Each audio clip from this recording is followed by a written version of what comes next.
काजे जादव जी का विचार बा? हम रौरा हाथ में आवे नहीं खे जाने हम बारूद हैं बारूद। हमें छूने की कोशिश करोगे तो जल जाओगे।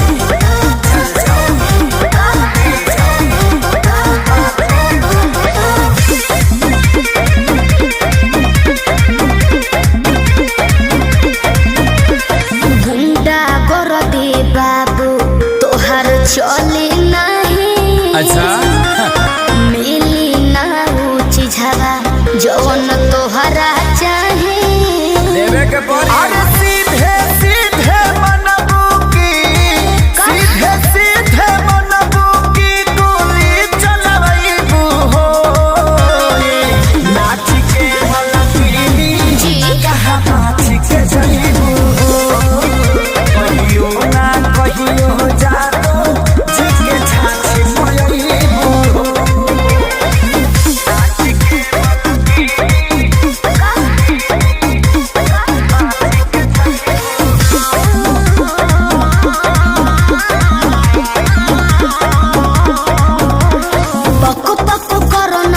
सब झहर जाई तो हर अरे चला थोड़े देर में ठीक हो जाइबो पको कोरोना पियो कर सब झहर जाई तो हर जाने हल्का मिलना यही रान के। अच्छा आज रात भना चाहे तो है बांध के। अयो दादा ढेर मत फेंको सुना हाथ काथा पाथा ऐसन हाथ काथा पाथा ऐसन कतही न पैबू हो नाच के मलकिनी यस कहाँ नाच के जईबू हो कहियो ना कहियो जादो जी के छाछ मयईबू हो।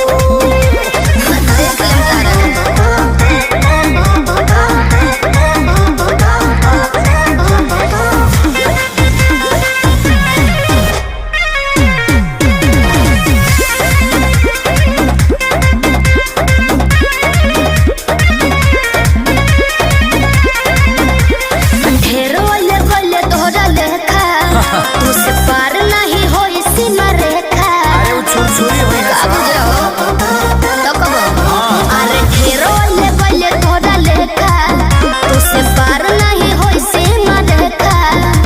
के 2 रुपया के सामान हो चाहे करे लुए तना गुमान हो हमरो हिंग रही खेसारी 20 साल के आगे खेसारी 20 साल के आगे का भाव देखैबू हो नाच के मलकिनी कहाँ नाच के जईबू हो कहियो ना कहियो जादो जी के छाछ